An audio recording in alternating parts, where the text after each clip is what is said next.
bon man ni ma ko gisee mooy moom balaa mu fiy jóge bi muy tukki dafa ne que daal mu ngi ñaan acteurs politiques yi ñu campagne ci jàmm. moom génnagul dëkk bi sax gaañ tàmbali di saaganteeg di dóor ça veut dire que finalement moom amul gëdd ci dëkk bi loolu nag dafa ñëw dollu si ko ci li ñu jàpp ne moom bi mu faloo ba léegi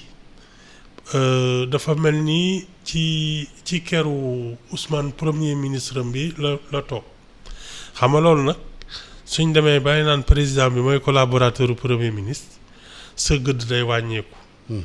Alors moom ni ma ko gisee mooy dernière parce que il a fait peut-être 3 ou 4 déclarations récentes. yoo xam ne day wane ne moom mu ngi tàmbalee jël ay distance maanaam daal mu ngi àndul ak nurul ak ku ànd ak lii xew ci kii bi nee na moom du fayante xam nga boobu foog naa ne am na ñu fi convoqué woon ba neen nañ leen di tëj ak yooyu moom mu taxaw ne ñun duñu fayante ñu toggati tuuti bi ay scandale ONAS ak ASER jollee mu taxaw ne ñun on doit être irréprochable ndaxte fu ñu jaar ak sénégalais yi waruñu tas seen yaakaar. balaa muy dem te xam nga campagne apaisée moom man gëmuma ne nit mën na ko fi yaakaar ndaxte c'est la nature même de la scène publique maanaam waxante bi ak xaaxaar beeg saagante bi ak tëkku bi moom la ñuy politiquer depuis maintenant des décennies. mais lan moo tax loo waru changer soo demee yenn réew yi dañuy campagne ci idée dafay proposition. mais dafay proposition de loi. Alassane dañu bëgg def réew mi fa lañ ko bëgg yóbbu lan moo tax mu ne campagne civilisée ñu waxante. Alassane askan wi déglu lu nga xamante ne loolu la ñuy proposé nit ñi. on nous a vendu xam nga et ça fait longtemps qu'on nous a vendu la haine comme fonds de commerce tey. mais loolu commencé wul tey de. non yàgg na ñii yor dëkk bi sàcc lañu non un peu moins mais man li ma gën a ràññee les vrais scandales qu'on avait commencé déjà avec le compte K2 loolu Ablaye Wade moo ko doon dénoncé à l'époque ak Lonkat. temps Abdou Diouf la woon. temps Senghor. temps Senghor waaw. temps Senghor ak Abdou Diouf. le compte K2 wax nañ ci ba même Abdou Diouf à l'époque étant donné que Babacar Ba moo doon ministre des finances. BNDES nekkoon sous sa tutelle et que c'est lui qui distribuait un peu les crédits dafa demoon ba am gëdd ci dëkk bi et il faisait de l'ombre au premier ministre loolu tax Abdou Diouf dafa mujj jël compte cadre bi tëj ko pour wàññi gëddu am déjà ñun foofu lañu tàmbale on se souvient en plus ak kii 88 l'un des plus gros scandales c'est quand Abdoulaye Wade dénonçait la famille de Diouf ñoom Serigne Ndiaye Bouna ak yooyu y avait des trucs soppi bind na ci ñoom daan dañu détourner fii ay prête non la ñoo lu ne ñu wax ko ça veut dire que ñun on nous a vendu la haine depuis maintenant 40 ans. waaw mais Ibou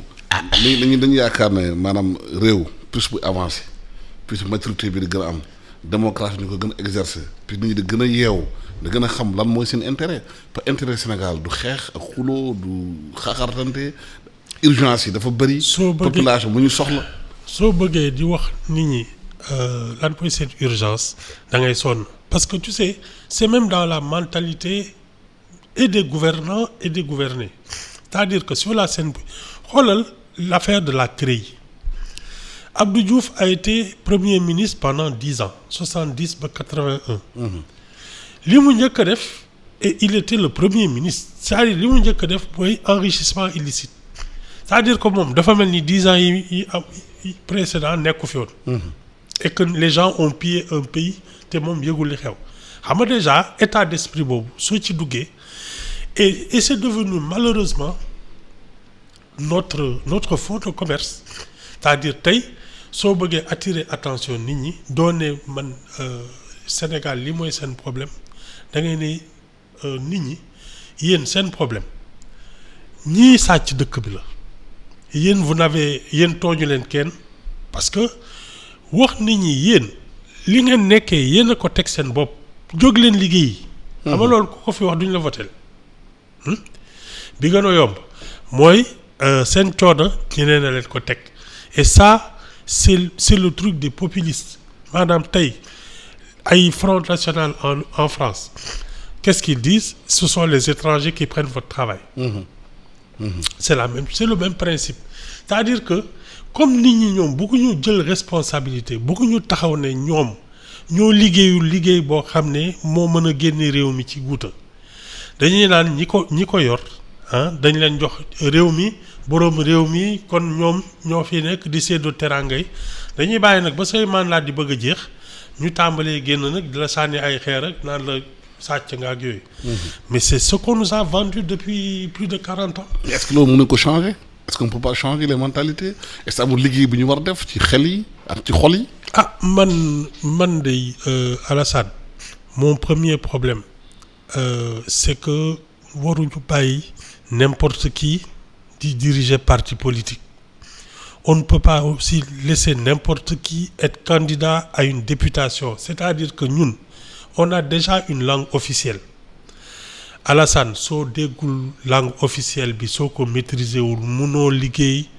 dans l'administration munoo nekk député parce que surveiller l'action gouvernementale il faut savoir avec quel instrument les gens travaillent on doit nettoyer la scène politique. Mais est-ce que loolu du état bi moo war a commencer loolu xool parti politique yi 300 et quelques partis Sénégal ku yeewu yore parti am yore cartable am nee na ay candidat la def liggéey nettoyage nee na par exemple bi demee élection ku amul 2%. c'est la première urgence non c'est la non financement parti yi xool nuñ ko demee. Alassane très simple les partis sont comme des associations da ngay am rapport d'activité am bilan financier am yëpp soo ko deful. ñu nangu seen récépissé mu jeex et te soo ko defee parce que en plus yow tu dois être présent dans au moins foog naa 10 régions. Mais am na ay partis yoo xam ne amuñu 5 militants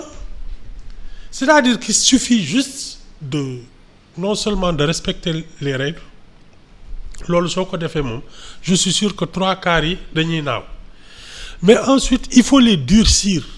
parce que élite mooy politique ku sottile ku am xam-xam ku yéene dëkkam ku am yar ak teggin moo war a mën politique parce que c'est une affaire d'élite